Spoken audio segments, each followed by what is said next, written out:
Welcome to the Deucecast Extra. We are live on a Tuesday, as we are every Tuesday, of course, because we've got a Star Wars show on right now and a Marvel show on. So we're super excited for all of that. Cannot wait to talk about X-Men 97. But first, we will, of course, cover Star Wars Bad Batch Season 3, Episode 8. And also, we're going to go around the horn as we do every Tuesday. Brian, how did you extra this week? Ooh, Mikey. I extraed by pre-ordering the Cure's remaster of Paris. Oh, this is nice. a cool like little digipack. Wow, They went that's OG cool. with the digipack. Oh, that Robert is cool. Smith is the lead singer of the Cure. For those who don't know, he assisted in the remastering process on this. And I'm a little bit extra because I already have 2 copies of the original. So I'm gonna have to sell one of those or on eBay or whatever. But yeah, No. Never sell the old ones. You have to have versions of all of them. Just get rid of it all. No. No. Yeah, so that's how I extraed. And I did like an A/B comparison. You can hear usually remastering means like they just crank the gain or it was a real remaster. There's a lot of nuance and stuff you can hear there. So that was my extra for the week. Nice. I love that. Awesome. Garrison, are you ready to tell us how you extraed this week? Yeah, sure. I didn't even think about that really going into this episode. That's okay. And I'm not going to touch on the things we watched for this, but I will, of course, sort of steal the one I did last week, which is I continued on my Deucey's journey. Oh, I yes. have one film left. Which is? It's May, December. Oh. Which I feel like I have to be in a certain mood for. I just like every time I sit down to try and watch that film, I'm like, I haven't even started it, and every time I'm like, I'd rather watch The Equalizer, or I'd rather watch Disturbance in the Force. Yeah, you have to be in a certain mindset for May, December. Now, it's better than you think, though. It draws inquiring minds want to know how you watched Godzilla -1. Yeah. What do you mean? Or did you see it in the theater? Yeah. Right? Oh, you went to the theater to see it. I saw it in December 31st. Okay. Now, I left a comment on someone who recently watched Godzilla -1 in our voting body. I deleted that comment, and he sent me a DM. I deleted it after he sent me the DM and explained. Okay. Yes. Yeah. Okay. I'm not going to call anybody out there. No need to call anybody out. We don't want to do any of that. We don't. I don't really care. I just was like, how did you see that? Yeah, that is interesting. He apparently has his ways. Well, good. No, that's a good extra. You've got one left for the Deuceys. Dave has finally sent out the nominations for the Deuceys. Oh yeah, so I got to do that. At some point. you can. Well, I haven't even done mine yet. So yeah, you've got to rank your Deuceys, and we get to see who wins whenever he gets back from Disney, if ever. He might just move there. He might just never come back. What'd you say, Brian? He's going to move in. Yeah, he might as well just move into the castle. Move into House Mouse, baby. Exactly. You guys go. There's my ticket for Godzilla -1. I'm not trying to call you out. I'm not.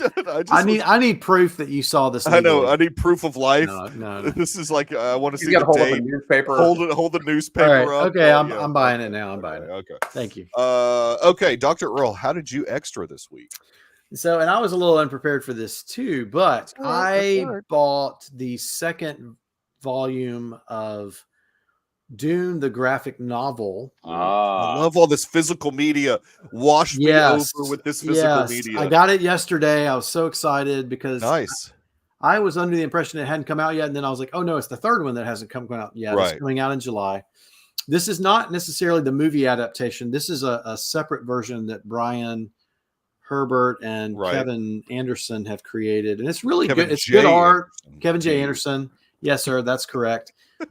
It's some Spanish artists, but they do a really good job with it. So I watched. I believe it was the Comic Binge with one Garrison Rifen co-hosting.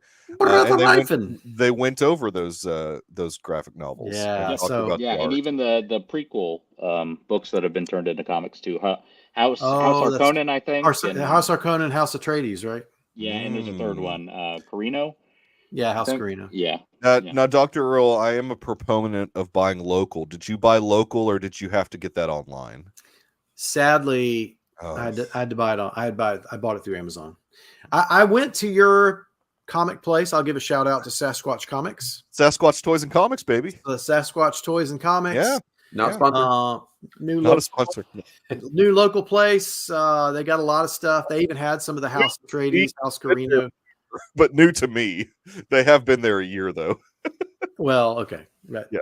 It's new to all of us, right? New to all of us, yeah. But they did not have that graphic novel, and I was a little bummed about that. So I had to buy it. And then I went to Barnes and Nobles, and they had a kind of beat up version of it, and I was like, oh, they did have it though. Okay. They actually had it, but it was all ruffled. Somebody had messed around with it. Yeah, I'm surprised too much in the. I'm surprised Legion didn't have it though.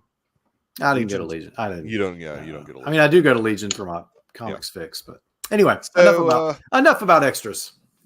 Yeah, I watched. Let's see. How did I extra? I extraed by watching. Yeah, Michael, how did you extra? Millie Bobby Brown movie called Damsel that I actually kind of enjoyed. It was on Netflix.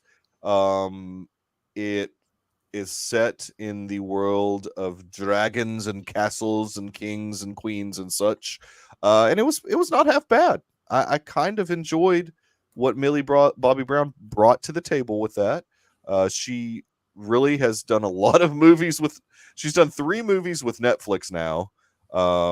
Has she had anything in theater? Well, Godzilla. She was in one of the Godzilla films. Godzilla versus Kong. Godzilla versus Kong. She was kind of the star of that. Yeah, she was. How was her acting in that? She seems very. I thought she was good. I mean, to be fair, didn't have to do too much. I mean, it's basically an action flick. Okay. So she didn't have too much, but she's good at action. So I thought it was an okay movie. I gave it a 3 out of 5. So and I know a lot of people will tell me, "Oh, that means you didn't like it." But a 3 out of 5 on Letterboxd to me means it's a good rating. I don't understand. It's the beginning of good for me. I mean, if I say 2.5, that means it's not that great. But if I say 3. Then it's starting to be okay. It's worth watching. It's not a waste of your time. Yeah. So that's how I extra. What I was thinking was like when these child stars grow up and then become actors, it's like I kind of permanently see her as Elle. Sure. That's fair. It's real hard to disassociate myself from that character. I would recommend then watching the Enola Holmes films. She's good in both of those. I think I've seen a bit of the first one. Yeah. And so it's the fourth wall that's I don't know, it kind of takes me out of it. You can't do it. So I was like, so I'm curious. I may watch this new one. Thanks. It's fun. It's a good watch. Damsel. The dragon is voiced by that Iranian actress that has the really deep voice. Sharashi Argarash. I can't even pronounce her name, so I'm going to try. But she's great. It's a very smart choice for the dragon. Yeah, it's like that. So it works really well. So I enjoyed it for what it was. Not a movie that's like a 4-star movie or anything, but it was worth watching. I keep picturing in my mind the lady from the president in The Expanse. The Expanse. Is that her? That is exactly who he's talking about. That is exactly who I'm talking about. No, it's her. Yeah. Perfect. I did not watch The Expanse, but that is the actress I'm talking about. Yes. I was like, now y'all are talking about the same thing. Okay. Yeah, we're talking like apparently I've been doing Michael's never seen The Expanse, and no, and I refuse to watch Sharashi, I don't know. Yeah, I was just getting ready to look her up, but thank you, Earl. That's all. The Expanse is too much of a commitment. I don't have time for that. I don't. Season 1, all it takes. You'll be. No, I don't have to. I heard season 1's not that great. No. No, it's great. It's great. It hooks you right away. Okay, well, all right. Sort of. Well, let's dive into why we are here. We'll start off, of course, with the Bad Batch season 3, episode 8. What I would just call the Fennec Shand episode.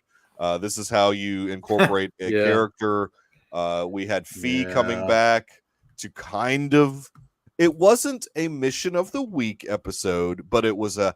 Was it though? Well, it was a. Here's the information that you need is probably with Fennec Shand.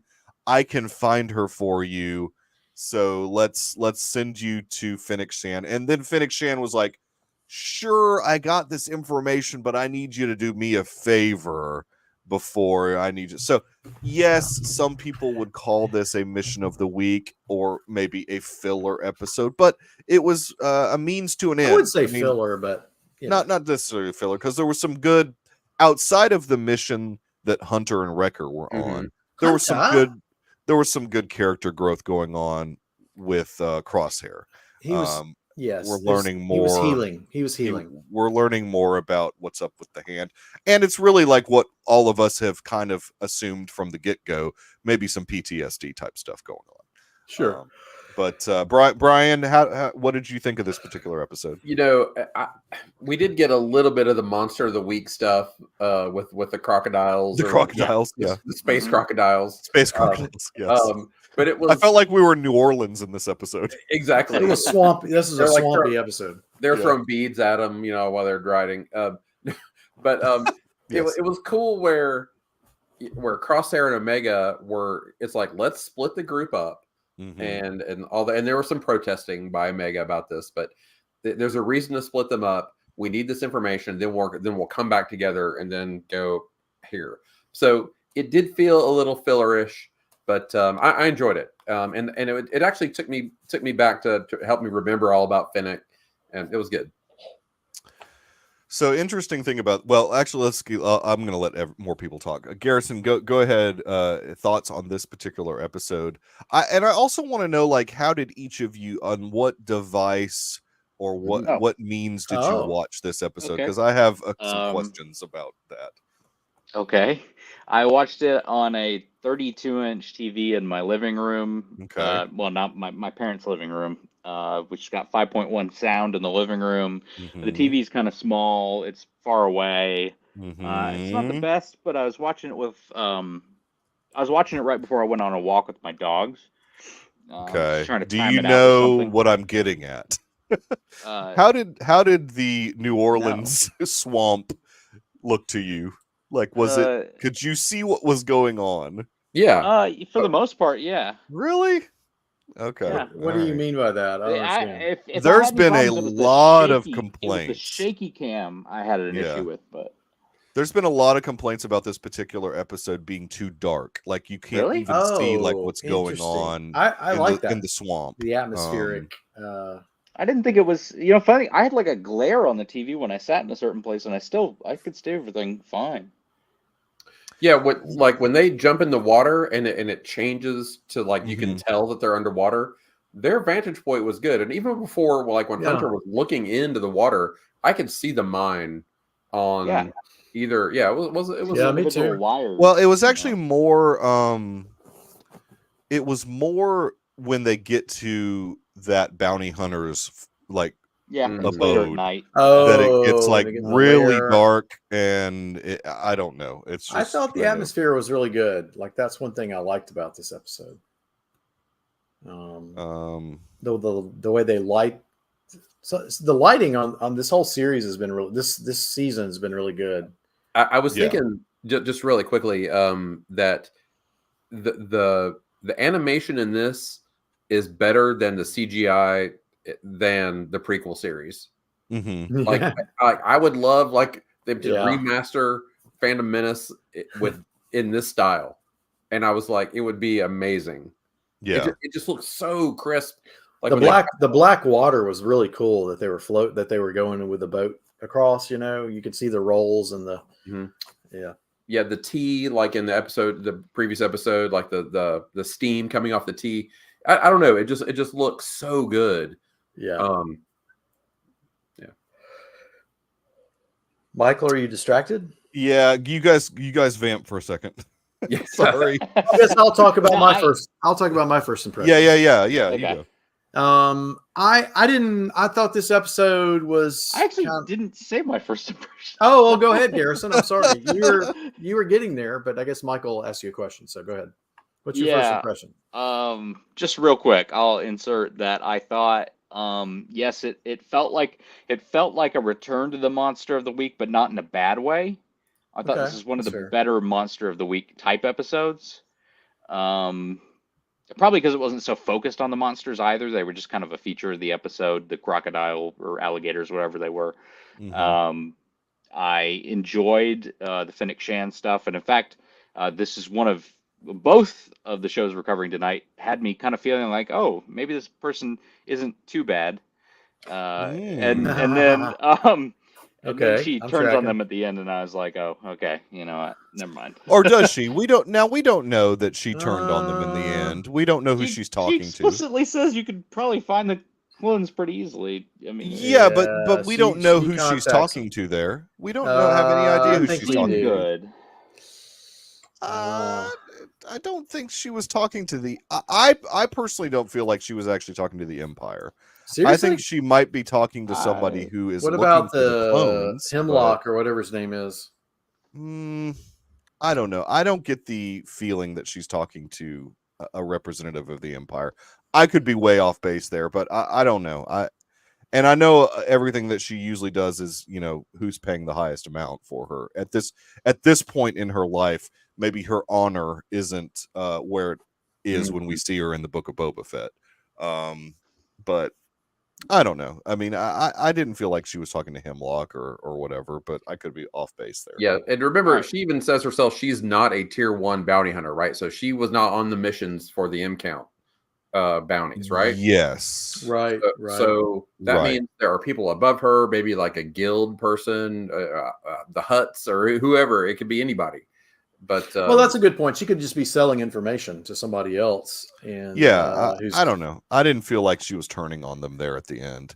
I'm sure that maybe the writers want us to think that's what she was doing, but I personally don't think that that's what she was doing. But anyways, Dr. Earl, thoughts on the episode, and how did you watch said episode, and was it really dark? Yeah, I had Elon Musk put a chip in my brain, and so I just downloaded it internally. Good.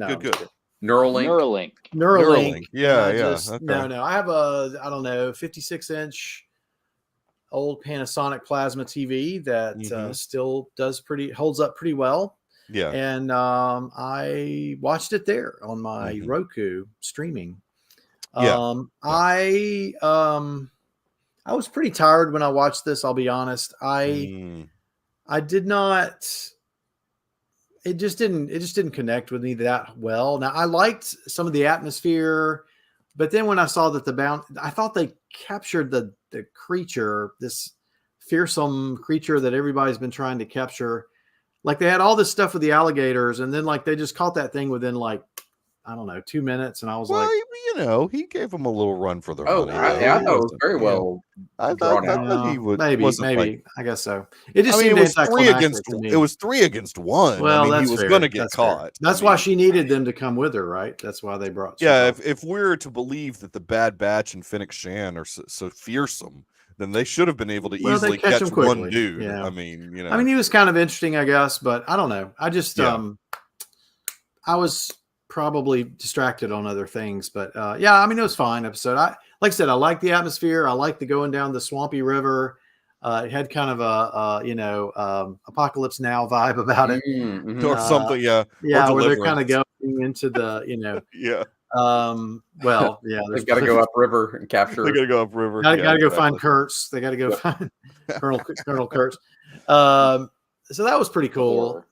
Fennec Shand, I thought was good. The way she was kind of like sort of manipulating them, and then I don't think she's good. I don't know. I don't really know where you think she's calling to, but I'm thinking she's turning them in personally. But maybe not. Maybe we'll be surprised. Maybe she called. I always want the best for Fennec Shand, and so I'm just hoping that perhaps she's not just turning them right over to the Empire.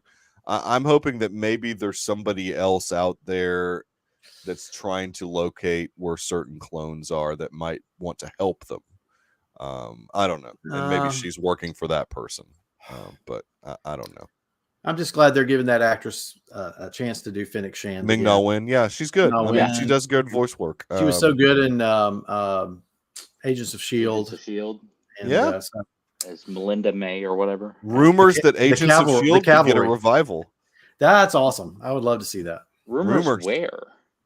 Comicsbooks.com. I hate to be the bearer of bad news, but I have not heard many legitimate. You haven't heard that rumor? Okay. Huh? I'm starting it here. Comics Books. Cosmicbooks.com. Oh, no. Now, after the success of the first week of X-Men 97, there are legitimate talks of reviving the other 90s animated shows and doing a whole interconnected thing with them. Which and bringing back the original creative teams for those, because anyway, we'll get to that when we get to X-Men. But we'll get to that. The original creative team is involved. We are talking Star Wars right now. Yeah, we're talking Star Wars right. Please wait for the background to change before we talk about X-Men. I've got an X-Men background that I have to incorporate. All right, be ready. So be ready. It's I just keep seeing Yellowstone. Really exciting. So outside of all the stuff that was going on with Fennec Shan and characters that I really don't care too much about are Wrecker and really? Yeah, I just am now noticing that you want to do this. Okay. All right. Who wants to do what? He wanted me to switch computers or switch to his laptop. But let's talk about what's going on with Crosshair and Omega back at Boca de Clone. Such a bonding, and at the end they Well, I mean, the definitive answer from the robot or the droid, I'm sorry, the medical droid, he did a scan. He was like, look, this is not a physical thing. Right. This is something going on in your head. So he's like Spider-Man in Spider-Man 2.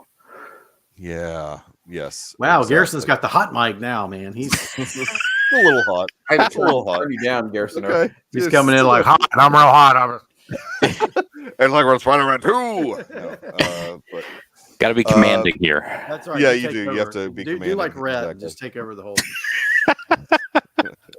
Sorry, this is a children's cartoon. If I'm Red doesn't participate. You would not be here when we're talking about children's cartoons. He chastised me the other day. We were eating. He's like, "Really? So you go on this show? It used to be about Yellowstone, and now it's all y'all are doing is cartoons." And I'm like, "What else are we getting?" I love these cartoons. Let me read out the Bible quotes he posted today in the Discord. That was pretty good. That was pretty funny in the Discord. Childish things should be put aside. Well, I will give about 5 negative scientific points on the episode. I thought the creature should have like dropped his claw. Like when you scare a lobster and like drop their claw. Oh, that would have been fun. Yeah, it looked like he was one of those types of like lobsters who would have done that. So it was interesting because it was almost like a cross between a Geonosian and a Trandoshan. It's like they were like, let's mash up a bug and a lizard and make him look like this. I almost thought he was like a praying mantis at first. Exactly. It was. My worst fear are praying mantis. Like that's you don't like praying mantis? Number one fear bug in my life is the really. Yep. I don't have any problems with them. They seem pretty chill. They don't really seem like they're that they eat harmful. Their own, don't they? I mean, that's kind of weird. Probably they do. They do eat their own. You're probably right about that. Like the women eat the men, sort of like Black Widows or whatever. Right. Yeah. Praying mantises, right? Yeah. Manti. Yeah. Mantis. Well, I mean, so we had Crosshair being taught how to maybe meditate a little bit. Omega learns some things from the Wookiees when she had her little mission on Kashyyyk. She is, so it's not necessarily connected to the Force. So that's I like that she's giving us as a viewer the distinction that this is a meditation that she learned from the Wookiees, not anything to do with the Force. Because I'm still of the camp that she is not Force sensitive at all. I just don't. No, Mike. Even with all the M count stuff, Michael, I just really don't think she's Force sensitive at all. We'll see. I don't want her to be Force sensitive. I personally don't want her to be Force sensitive. I think that would actually take away from the character for me if it ends up that she's Force is female, Michael, so she's. No, I just don't. I think that this character is more important than just being Force sensitive, and I don't know. Maybe. I think it's better storytelling to make her not Force sensitive. So she learned Eastern mysticism from the Wookiees. That's so. She learned some meditation from the Wookiees. Yes. I wouldn't call it Easter. Will that benefit Crosshair? Will he come find his center? I think so. You know what she's going to do? She's going to give him the VR headset from the holiday special. She spent Yes. some time there on Kashyyyk. Yes, Yeah. she did. Yeah. She knows about it. Yeah. And maybe that'll relax him. Mini rotation. Yeah. Was that lumpy? Scratchy? Was that lumpy or scratchy? Lumpy that got really excited about Grandpa Lumpy. I Diane can't remember Carroll her will name. appear. Yeah. Did you just watch the Disturbance of the Force? I did, but I've known that scene Yeah, for a while. Yeah. That Disturbance in the Force documentary is fantastic. It's great. really I good, need to see that. Where is that? Where can You that can be rent found? it. It's Yeah, it's now rentable. being Yeah. sold to buy on digital, and I think there's even a physical media version potentially. I've got a physical media version of it. Yeah. I own it. Yeah. I've got it. So. Oh, this is how it was made. That's right. Okay. And Well, it's not long no. either. This is it's just it's the making Disturbance. of It's well, on yeah, Disturbance in the Force : Oh, blah yeah, blah blah blah. Yeah. Disturbance in the Force is what you need to look Yeah. for. Okay. It's worth watching, dude. Even if you barely remember anything in the holiday special, it is really worth watching. It's really You could fun. tell that Kyle Newman produced it. Yeah, sure, yeah. I mean, it's a lot of talking heads type stuff, but that works. Oh no, mean, I just was like, oh hey, RFR clip and Kyle Newman Oh, and Steve sure. Sansweet and Yeah. Me and Michael and David saw it in the middle of Alabama Theater, and everybody was rolling. I mean, it was just one of the few screenings at a film festival. Really, they only did that like 4 or 5 times. I mean, they didn't. think it got screen the it. audience crowd award, maybe. I think it got the audience award. Yeah, at Yeah. the Sidewalk. I don't. It didn't win like Pretty good. best documentary, but it got the audience award. I think. Pretty Got good. Steven Sansweet's autograph around here somewhere. It's in the. It's not As in- do I. I've got it in one of his books. I've Yep. got my his dad's autograph. a Rancho Obi-Wan, whatever. Yep.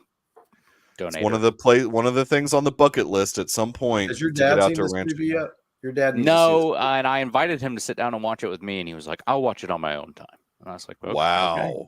Whoa. Wow. Hey, Because he Dad. fake timed me. I don't know. Scott, man. Speaking of good- Dad, where is Andrew tonight? Where's my son? Yeah, Andrew's not participating this Yeah. evening. Watching I this like how new everyone in stack of the Blu-rays. comments is currently on the show.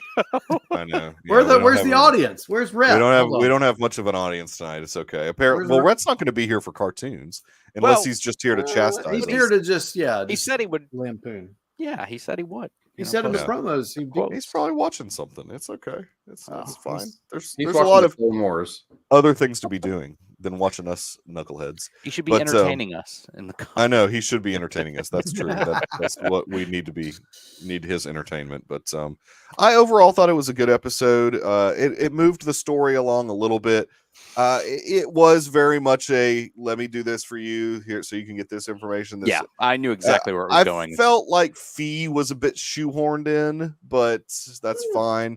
I guess they needed a way to get in contact with Fennec Shan. I so- appreciate less Fee. Yes, than more Yeah, I'm I with think we you. got just I'm with enough. you. We got just enough Wanda Sykes in this episode. The one thing that I was reminded of, and I had suppressed the memory, is that her and Tech had a relationship. Like I had suppressed that, and I didn't want to think about it anymore. Oh, how is she And processing that? And Oh she my brought goodness. Tech up again, sort of in Tech was more analytical than I was, and I was like, oh, that's right. I forgot they were like boyfriend girlfriend, or they were getting to that point where maybe there was a relationship there towards the end of last season, before his untimely death. Do you think they dropped the Tech name to remind us? So I hope That he's not. coming when he back comes to back life. in 2-3 episodes.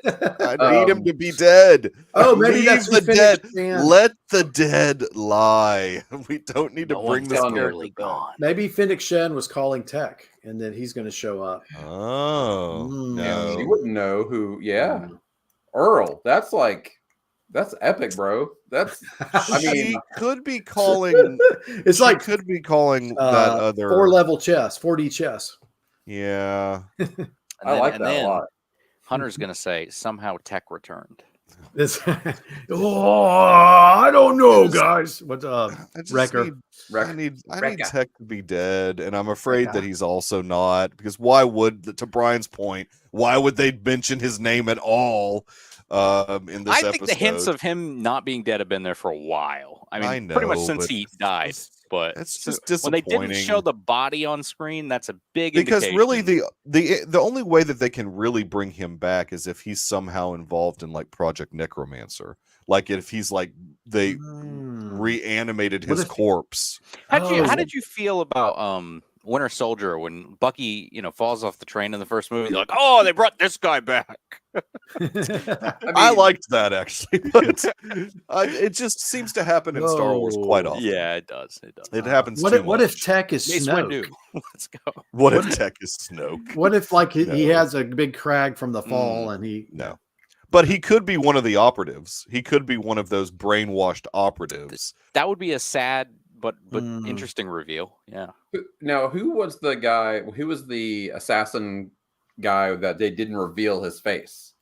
Like he gets an episode before this. Oh yeah, Dewey. We really don't know who he is. Oh, what if that is Tech? Oh, that's you blew my mind, Brian. Yeah, I don't think it's Tech, but I don't know. That would be a way to bring him back. I'm not saying that's my own thought. When is the Sage Ventress coming in? Is that Asajj? I hope that's a flashback. I don't know. I hope that's a back. Osage County. I don't know. Yes. I don't know. We'll see what that is. I hope that's a flashback though. I hope that they haven't brought her back. I just don't even understand how it fits in the story currently. It's kind of weird. Maybe that's who Fennec Shand was talking to. They advertised the crap out of it too. I mean, with the first trailer, they did. Like, they really back. wanted you to, right. They really wanted you to. know all the TikToks and all the reels are all the mid-season. No one is ever really gone. Mid-season trailer is all her. I mean, aren't we past mid-season at this point? Well, like the second half of the season trailer. The second half of the season trailer. I got you. What are we? Episode 8? Was this 8? Well, this was episode 8. So I mean, there's 15 episodes total. We're halfway through. And they've got the first. In fact, next week's episode might be a 2-parter.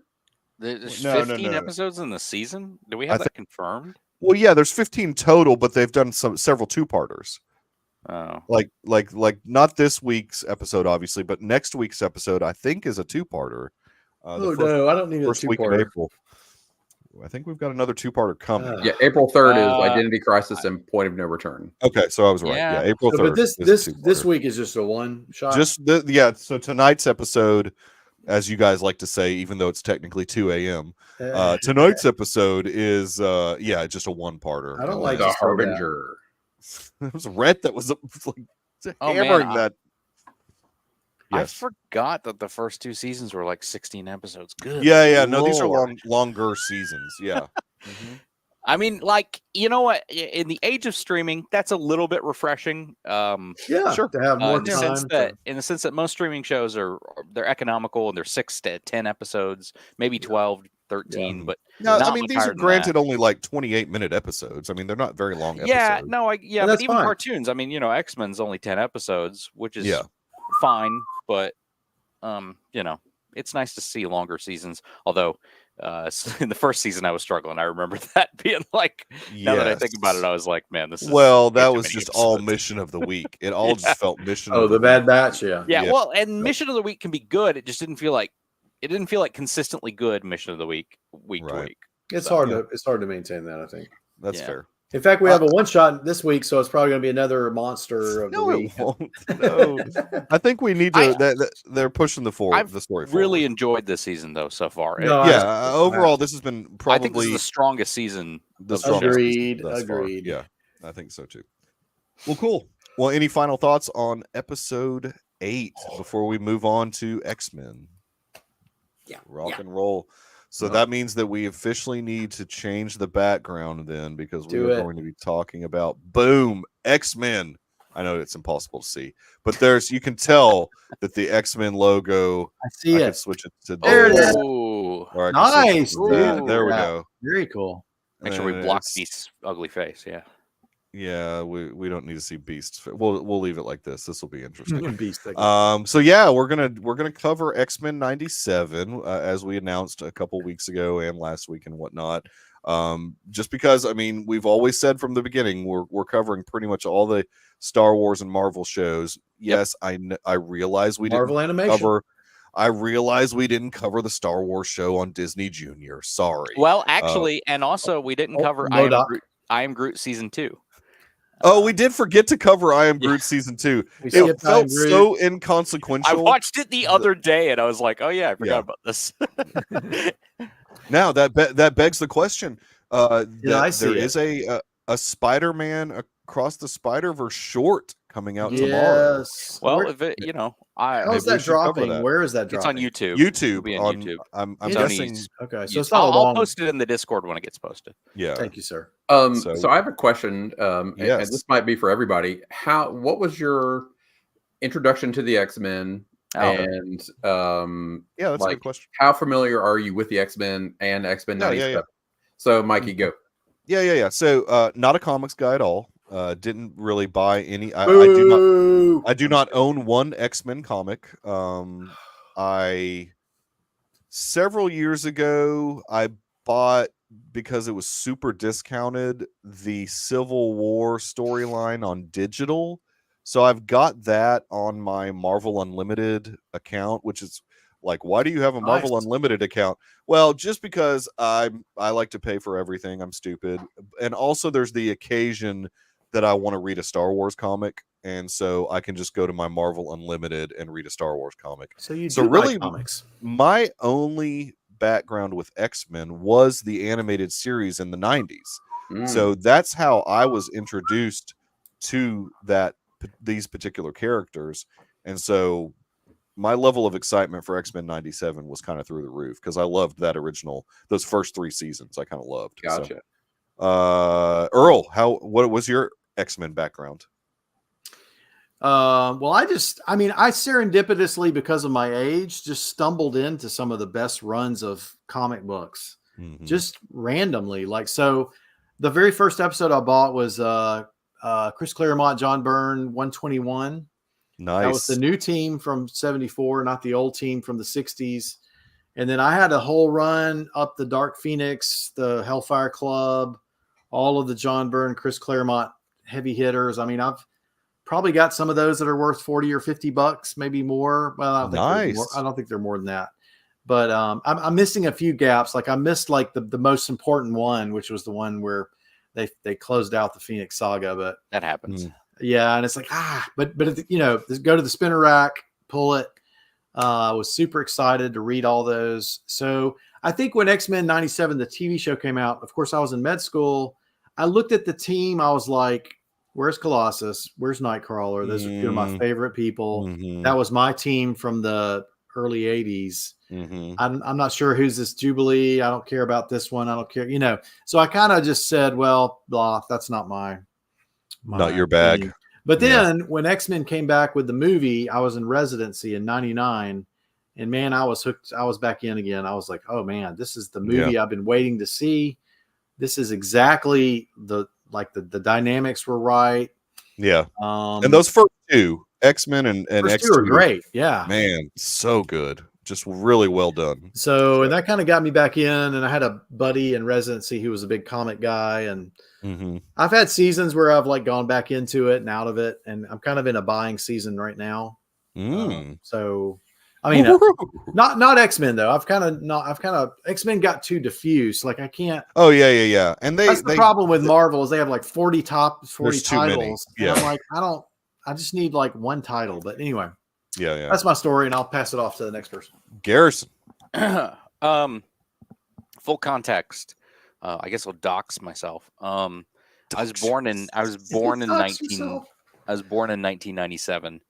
Okay. And so being born in 1997, I really didn't watch this cartoon. It ran from 92 to 96, and I'm sure it ran in reruns. But when I was growing up, there was actually a show called X-Men Evolution. I remember. Right. Yeah, I remember. Which premiered on Kids WB or WB Kids, whatever it was called when I was a kid. I would wake up Saturday mornings and turn on WB Kids, and that was still a thing when I was a child. It's not really much of a thing anymore with all the streaming services and stuff like that. But unfortunately, so how I got into X-Men was X-Men Evolution, the cartoon, and then the movies, which they came out about the same time. X-Men Evolution premiered in fall of 2000, and the movie came out in summer of 2000. I saw the movie in theaters. I'm sure I don't really have memories of it. I do have memories of going to see Spider-Man, in 2002 and 2004 and 2007. Obviously, those were huge formative movie-going experiences for me. But to get back to X-Men, I have no comic connections to it. I really have not read a lot of X-Men comics in my life. I've read some, a very small amount. I have. When I was growing up, I read this 4-issue series. I read the crap out of this 4-issue series called Wolverine and Power Pack, which was a crossover with the kid superheroes and Wolverine. It was a cute, fun comic. Yeah. And I've ripped those issues just reading them so much as a kid. You're not really careful with those things. Sure. Yeah. But when I discovered this cartoon, I was probably, I don't know, man. I may have been in high school when I was like, oh yeah, there was an older X-Men cartoon. I watched a tiny amount of it. I've seen probably 15 episodes total from the series. Where did you watch that before? Like, I didn't watch it until it got on Disney Plus. Oh, okay, all right. So, like, the third season of the series kind of does go off the rails quite a bit. I mean, when Mr. Sinister shows up, and it's kind of weird. Like the first two seasons are the key storylines, really. Like, Phoenix and all that stuff. I didn't really watch it until I started listening to this podcast. It was called Marvel versus Marvel, which was a look at basically the Marvel comics versus adaptations. Yeah. And just kind of comparing the two and what was different and how, some of the hosts will think some things were adapted better or adapted worse. Sure. That's their opinions. It's whatever. But they introduced me to a book when they were covering the X-Men and the animated series. And I remember we talked about this last time. It's called Previously on X-Men, the Making of an Animated Series. If you can see that. Cool. It's written by Eric Lewald, one of the writers. His wife was also a writer, and I think the director's even potentially involved with this book in some way, but it's got all of their production notes, is my understanding, on how they went about adapting all this stuff and keeping it as a long-running TV series, and the ways that they had to cut back on certain things because they weren't given a large budget. The budget for this show we've got right now that we're watching is much larger than what they had. I'm sure. I would imagine. No, it looks pretty. Yeah, it looks great. Yeah. And the cool thing is they had run. I was just going to say real quick. They had run an X-Men TAS Twitter account for a while until this revival got announced, and I think they finally shut it down. But they are involved behind the scenes with this show, which is really cool to see. That is cool to see. Well, Brian, you posed the question, so your turn now. Yeah. So Earl and I are about the same age, so I have fond memories of riding my bicycle down to the local gas station and picking the Dark Phoenix saga. That's amazing. So back when comics were at gas stations. Yes, for 30 cents or 25 cents or whatever it was. So it was amazing they were that cheap. So the Wolverine, that original comic. So Scott Summers, Cyclops, he was my guy. And then me too. I would say that could have been 10 years old, 11 years old when that stuff was out. Mm-hmm. So when I got out of the military in 93, so I really wasn't aware of this show, the X-Men cartoon. And so of course I was a huge Star Trek Next Generation fan, and I was like, oh, X-Men, and it's Patrick Stewart. So it was like this good confluence of it's a property that I like, and one or two actors that I know. So it was very easy for me to just get right back into it. So when this, and I was very surprised to I was watching the Screen Crush recap of seasons 1, 2, and 3 yesterday, and I was like, oh, Days of Future Past was a storyline. And I had no idea. So they did a lot of the big arcs, didn't they? They did. Dark Phoenix. And so I'm really curious if we get time travel in this one, like with Bishop. I hope we do. So good stuff. Anyway, as someone who is not a huge X-Men fan, I don't know a ton about Bishop, but when I saw him, I was like, okay, he's Bishop. He's kind of like Cable almost. He's very similar to Cable. Yeah, and I looked him up. He was made about the same time. I was like, wow. It's interesting. Yeah, it's not the most dynamic of. Not to skip too far ahead, but did you see where morphed into like all these? He was morphing in the background. He was morphing into all these different Colossus, using all their powers, which I thought that was actually kind of cool. Very smart. Okay, that's a cool character. I don't I think he's new for this series, though. I don't Well, remember no, he was in him. the original. He died in the first episode, Yes. actually. Yep. Yeah, because I was that's watching right. the That was beginning the and I whole thought, I think he conceit of died. that. Yeah, that was the whole conceit of that. He died in the first. Yeah, that's right. That's right. Because it was interesting that they brought that character back. Well, let's I'm not dive sure in. he ever had the powers, though. That's No, I don't think so. But I kind of like some of that. I would like maybe a limited use of them. I guess it's establishing of a. I mean, we certainly have a character in the MCU that has everyone's powers that not many people like, but already. Gaia or whatever her name was. Oh, Gaia. Yeah, exactly. I try to forget it. That may be the worst thing that Marvel Studios has ever produced. It's so bad. And they spent so much money on it. I mean, Loki was infinitely cheaper. I mean, So for us, to be somewhat familiar with the comics and the characters and some of the powers of all these people, I found it like I'd forgotten Gambit's powers and Jubilee's powers, and I was like, oh, that's what this person is all about. I didn't know them very well. Yeah, right. Well, they were not like you were mentioning, Earl. They were not in the Claremont type stuff. They were my generation, right? Yeah, they were they were later. Yeah. I love the display of the powers in this show. I mean, they've done a really great job, especially Cyclops. Cyclops in episode 1 was awesome. The eye beam to slow down his momentum. Yeah, that was awesome. I don't think I ever saw that in the comic when it was like, whoa. No, they used it so creatively, I thought, in that first episode. Like Gambit lighting up Wolverine's claws. Yes. Yep. So working as a team when he animates stuff, and I do remember my friend when I worked. I worked at a Barnes and Noble after I got out of the military, and this guy was a huge Gambit fan, and I was like, I don't really understand what the big deal is. Now I get it. Yeah. Well, I mean, let's jump into the storyline a little bit. I mean, because they do really pick up right after where the third season ends, which is Charles Xavier is dead. Now, dead. I want to question that. Do we actually think he's dead? Because I'm gonna say he's probably not. I don't know. Well, I'm not sure. But I don't know that they're going to reveal that for a while. Yeah, it'll be a minute. I don't want to say anything. I think I know where he is, but I'm going to keep it on the LD because there was about a year when I joined the X-Men. Xavier was gone. Yeah, and they thought he was dead. No one's ever really dead in a comic book. At the end of the animated series, he supposedly went with the Shi'ar into space. Well, that's what I was going to say. Yeah, right. Yeah. So I think he's there's Elandria, the Shi'ar Queen or something. Yeah, I've seen people float around Moira on the island, but I was like, Moira McTaggart. It could be. It could be.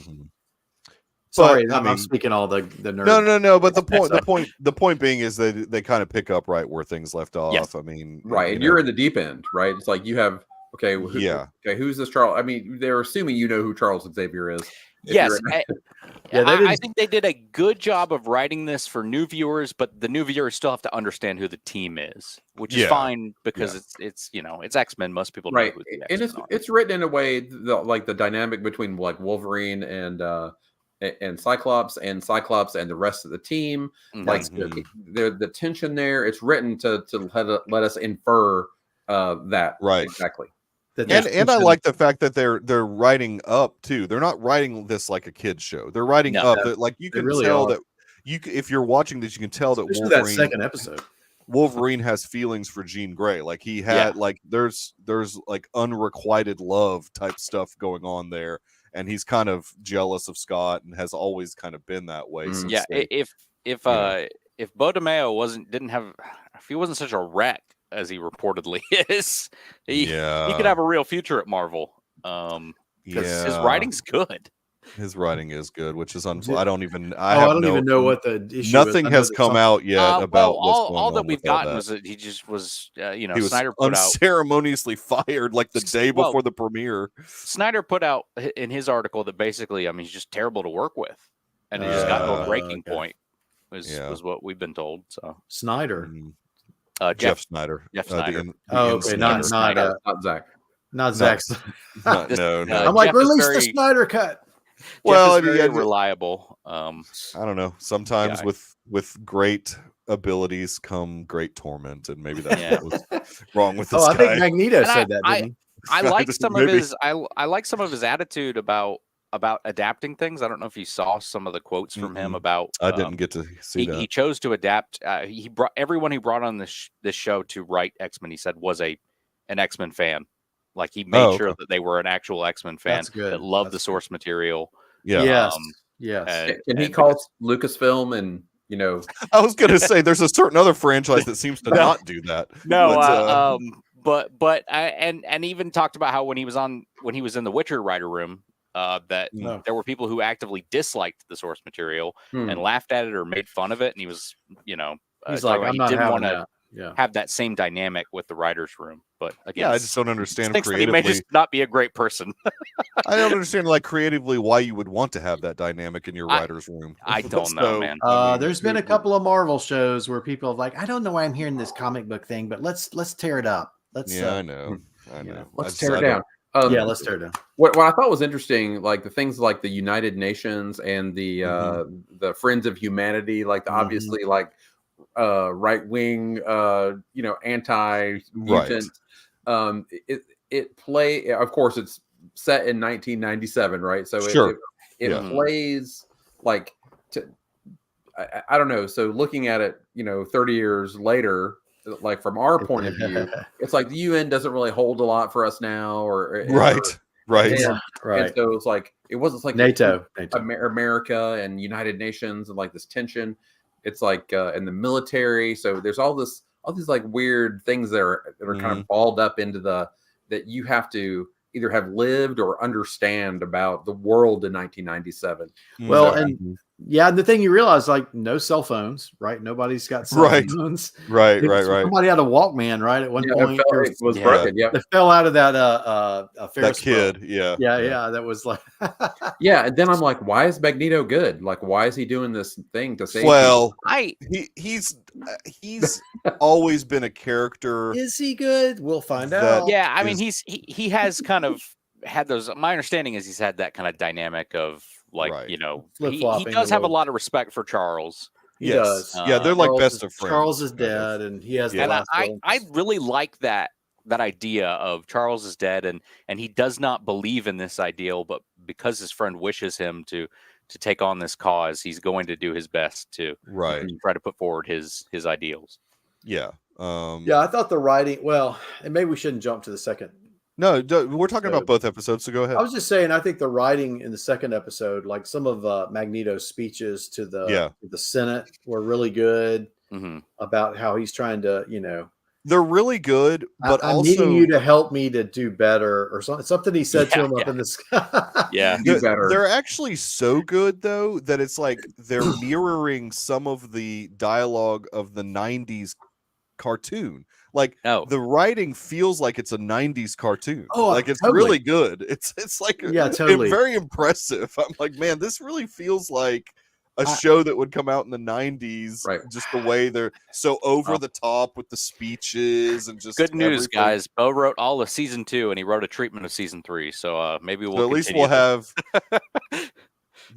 whatever the complications were. Will that be X-Men 98 and 99? Will they? Yeah, I guess. Well, I don't know if they're going to do 1 year as 10 episodes, but I mean, they could, I guess. But maybe they'll go into Bishop will bring them into the future, and it'll be X-Men 2024. Well, they definitely could. I mean, Bishop could definitely do that. Who are these Friends of Humanity now? Oh, well, we don't know. Yeah. So I mean, and it's cool that we're getting to hear a lot about this country where the mutants live. Geonosa or something. Not Geonosis. Geonosis is right, exactly. Not Geonosis. Genoa, right? It's something like that. In the comics is Krakoa, which is interesting that they changed it a little bit for some reason. I don't know. And who are the little underground people? What were they? Well, one of them was Newt or something, or they're mutants, but they're underground. They've always had this, and I had a couple of those comics. That was when it was. I remember. That's where Mystique came from, and they were called the Outlaws or the Outcasts or something. I'm trying to remember. Yeah, no, the Morlocks, like that's what it is. Morlocks. They're lesser. The Morlocks. Yeah, the Warlocks. Yeah, they're lesser mutants. Morlocks. But they're all and now that UN, they've joined the UN. So that's kind of like where we end up in the second episode, is that country has joined the UN, and now they're going to supposedly be protected by the UN. It seems like things are going good for the mutants right now, right? Right. And that's what Magneto says at the end of the episode when Scott is talking about leaving the team because he's got the child. Is right now we're at a high point, but that's when the bad things start to happen. Yeah, I heard him say that. That was totally cool. I like that kind of dynamic of look. Magneto is trying to instill some of his wisdom as much as he can. Even though like, was the old series as good as this? Because this is really good. Like these, honestly, I remember. Look, as a kid, I loved it, but I sat through some of the episodes and I did not enjoy it as much as I'm enjoying this. No, from what I remember, a lot sharper and better. And there were certain storylines that were better than others. I personally did not love the alien stuff. But I liked the Dark Phoenix, and I like certain storylines were better than others. Basically, I'm going to be a completely. I've not finished X-Men. I should probably watch it all before I say this, but I think the best written of those 90 shows is the Spider-Man show. I think it's the best. No, and a lot of people would probably agree with you. I mean, it's the one I'm most excited about. If they're able to get John Zipper Jr. to come back and revive that show, I would be. I think they're working on that one, right? And they're potentially gonna. Well, we're getting that Spider-Man freshman year or whatever. It leaves off on a cliffhanger, so I'd love to see them revive it. So yeah, I mean, it'd be fun. Also, the final episode. I shouldn't talk this much about Spider-Man the Animated Series right now, but the last 5 episodes you could just watch as one thing. It is really, really good. It's a Secret How many Wars seasons adaptation. Did that run? It's 5, I think. 5 seasons. Yeah. It's a Secret Wars adaptation that leads into the first Spider-Verse event that's ever existed. Basically, why John Zipper Jr. gets mad that he's not credited for any Spider-Verse stuff, as he had the first crossover between a bunch of Spider-Men. Right. But yeah, it's really all good. pointing at each other. All pointing at each other. So that you mentioned Mystique. I mean, is that who shows up at the door at the end as Jean Grey? Oh. I don't know. That was a big shock at the end there. Yeah, that was. Do you know, Brian, what this is going to lead to? Just from the stuff I watched on Screen Crush, there's an arc, and also in the comics where there's like this other Jean Grey. That I want to say it was who was the weird dude, the with the sharp teeth? What from the? Are you talking about Nightcrawler? No, the bad guy. Oh, it's Mr. Sinister? Mr. Sinister he was obsessed with the DNA of Jean Grey. Yeah, that's right.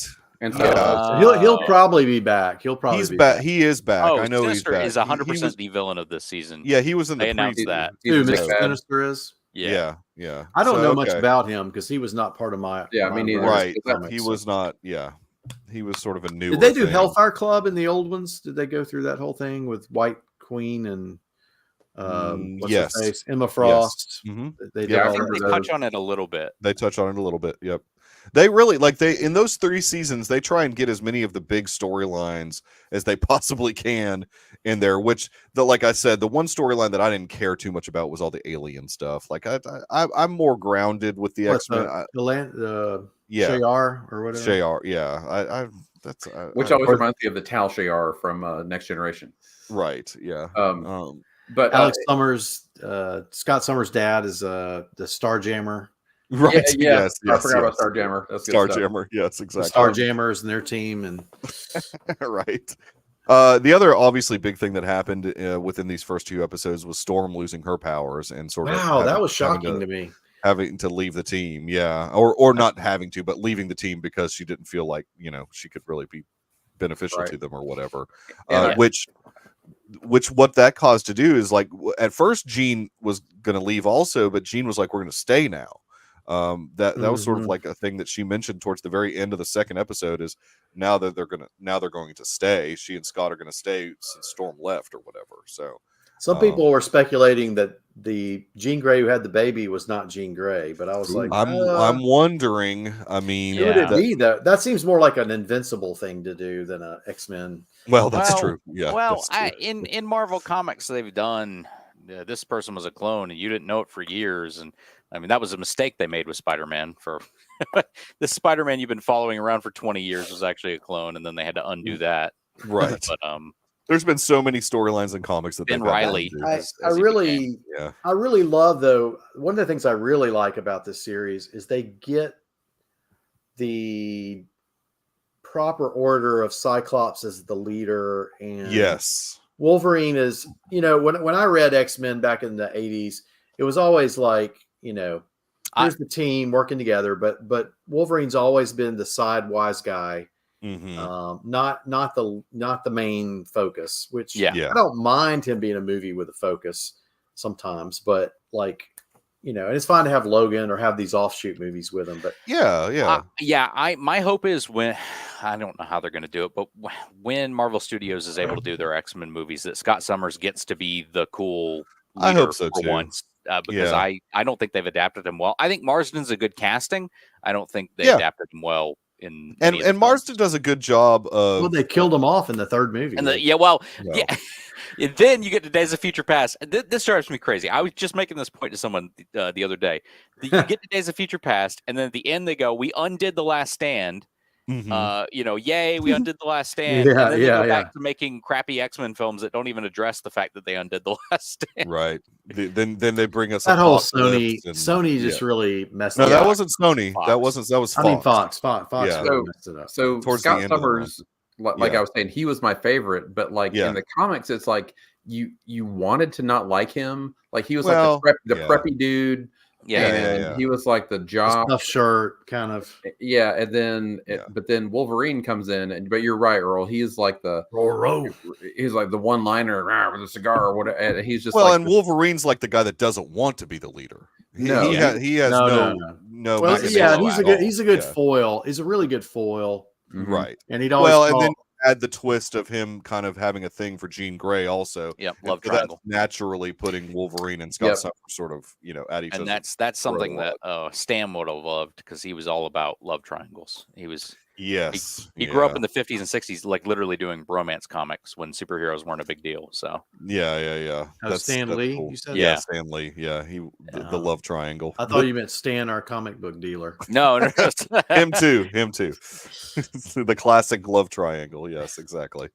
I personally wish this was 15 episodes and Bad Batch was only 10, but I guess we'll get 10 really good episodes. I noticed that the X-Men episodes were clocking in at around 33 minutes. That's obviously that's with the you better never skip the intro part with the song. So that counts part of that 33 minutes is that. I mean, there's no one should ever in their right mind skip that. And song. I love the ending, watching the. It's like the Peacemaker intro. Yes. Never skip the Peacemaker intro. The outro with the individual powers, can animate, do whatever, and it's like I love it, just like the old show. Is that from Cerebro or what is that from? Like that's the description of the each individual where it's typing it out and their powers. Yeah, it's not Cerebro. I just assumed. I don't know. Didn't they have a computer? That's a kind of a comic. Cerebro is the thing they wear. Yeah, that she wears to amplify her psychic powers, right? That's just kind of a comic book thing. There was a run of comics that I was trying to read through that actually Garrison sent me the list. Where they did that in some of those comic books where they're saying the powers of individuals and stuff like that. Yeah. You're talking about the Hickman runs. The Hickman runs. Yeah, I'm still very slowly working my way through the Hickman runs of comics. I like Earl. Are you doing the Hickman Charles on the island, Krakoa or whatever? Not in the least. I was wanting to talk about. I don't know anything about the Hickman runs. I like the scene where Jean put on Cerebro to get into Guy Ritchie's mind. Yeah. But then somebody else shows up and sends her somewhere. And I'm thinking that's Sinister. Is that Sinister probably? Or is it because he's supposed to be or Master Meld or he's supposed to be the main villain of this season, like Garrison mentioned. I mean, they had that's how they announced it at D23 a year or two ago. Yeah. That he's kind of everybody likes him. I don't know much about him, honestly. I don't really either. I'm curious to find out. Well, I mean, he's just one of those type of villains that was like a mad scientist, normal type of dude, and then something happens to him, and he turns into this he's got white face paint, and looks sort of like a vampire almost. I know what he looks like. I just it's just I don't know. He's a popular X-Men character for sure. yeah. I mean, but he's like runs after like you were reading it probably. He does. Yeah. So yeah. Did you see that that for promos, Disney put in like X-Men 97 retro trading cards? I was like, I would buy these like crazy. That's amazing. I just want the posters. Like I want the opportunity to buy all the different posters they came up with. Have you guys seen the website they made for it? No, I have not. No, they made a website on the Marvel.com. That's cool. It's a link that you can go to. I'll have to try to find it later. But it takes you to like a 90s looking web page about X-Men 97. Angel Fire. It's like an Angel Fire website. I can remember being in fan. residency and like looking up, like finding out information about the X-Men movie, this movie that's coming out, you know? Yeah. And here's on the Usenet forums and stuff like that. Huh? Yeah. Oh, it was like some X-Men fans page, and then finally they released a real one, like from Fox, and I was like, oh. But it's crazy to think back to that movie. We were still the Wild West, man. Oh, that was man. back, when you QuickTime videos that you'd have to wait for an hour to load just so you can watch them. I always see the videos of the people downloading the Lord of the Rings trailer or whatever, and I'm like, good Lord. Oh yeah, you'd wait. Here it goes. There was so many times where I would wait, no lie, like an hour to watch some of that behind the scenes stuff during the Phantom Menace when it was because Lucas had like webcams, like you could watch these webcams. I would wait hours. It was ridiculous. Real Player or whatever. Yeah, it was so ridiculous what we would go through. Yep. Yeah, it was all QuickTime. I mean, so the part where the doctor refuses to deliver the baby.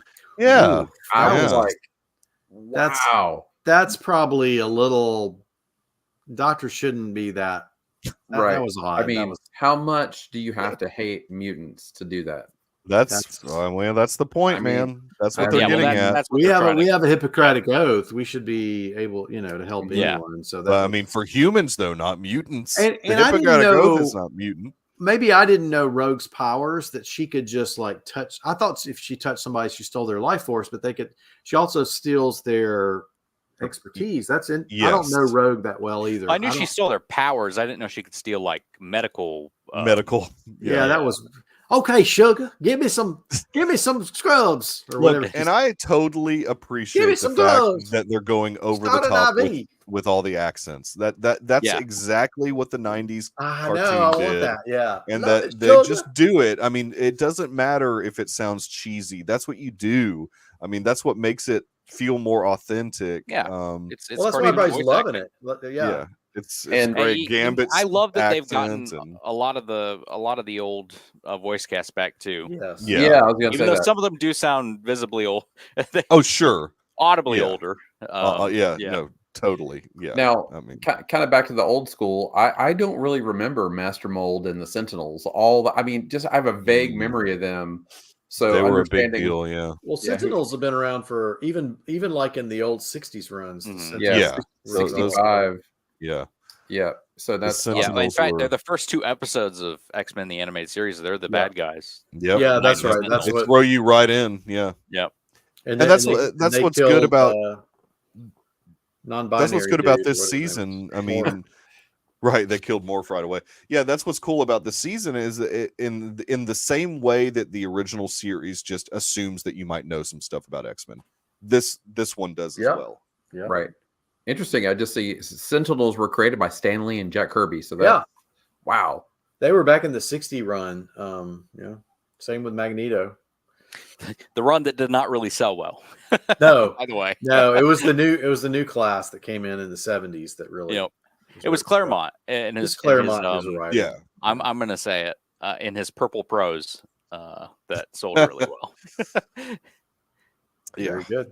The Purple Prose, exactly. All right. Well, I think that we have successfully conquered Bad Batch and X-Men. We will definitely be back next week for sure. But let's go around the horn. Espo, you are in the Deucecast, and that's about it. That's our Discord server. If you're watching this later on and you're interested in knowing more about the podcast, we host a podcast Earl and myself, and Garrison quite often, and Brian's been on there also about movies. We've been doing that for several years. I actually, for the first time in a while, took last week off, so I'm excited to be able to. How was that, Michael? Did it refresh you? My heart be still. Do you feel refreshed? I'm a little bit refreshed. You're going to take this upcoming week off too, because yes, I am. Well, because we've got behind the scenes. I guess I'll be behind the scenes. Yeah, I'm going to be producing. Well, thank you. And I'm probably going to do the intro also. Okay. And then I'll let you guys, go for it. But yeah, I will definitely. You're welcome to join in on it. I mean, nobody's gonna. No. You can make comments here or there about how pretentious it is. You won the coveted Oscar competition. What is our? I don't even know what our topic is. Is it pretentious? Earl, pretentious top 5 movie. Pretentious films. Top 5 pretentious films. Oh, it's we can't say movies, Mikey. We can't say films. Movies. I'm sorry. Yes, films. It's the topic you've been waiting for your whole life, Earl. So that'll this Wednesday though, we're non-scary ghost stories. Mm-hmm. A couple of the Alabama Ghostbusters. Brock and his wife joined Dr. Earl, Dave, and apparently Garrison to talk about non-scary ghost stories. It was a fun episode, movies. Yeah. Let me just tell you, I got a message like 30 minutes before recording that was like, "Would you like to come on this episode?" And all he told me, like initially, he just said, we're gonna have Ghostbusters people on," and I was like, "Oh, sure, I'll join because I guess we're gonna talk about Ghostbusters." You're like, Bill Murray's gonna be on? What? Empire. and Stan Aykroyd. And then after I said yes, I'll do it, he goes, "Oh, and the topic is top 5 non-scary or non-scary ghost That movies." sounds very much like something David would do. Yes, like, totally no, do I even have a list for this? Yeah. I was stressing about it too for a little bit, and then I was like, "Oh no, wait, this is easier than you think." Then I tried to put Ghostbusters as my number 1, and then at the beginning of the episode, Dave was like, "So no Ghostbusters, we all understand that, right?" And I was You're like Googling really fast. Yeah, we shouldn't have. I was surprised though how much we did not crossover. Like, We had a couple. I'm excited to listen to it. I'll be able to participate as a listener. You're gonna love it. You're gonna love it. That's so that'll drop tomorrow morning, as all our episodes do. That will refresh your soul itself. Yes, exactly. I don't know if David will have the good art, but that's all right. He didn't have a chance to. I don't think he's on vacay, so we'll see what happens. But Garrison, where can people find you on the interwebs? You can find me tomorrow on the Deucecast.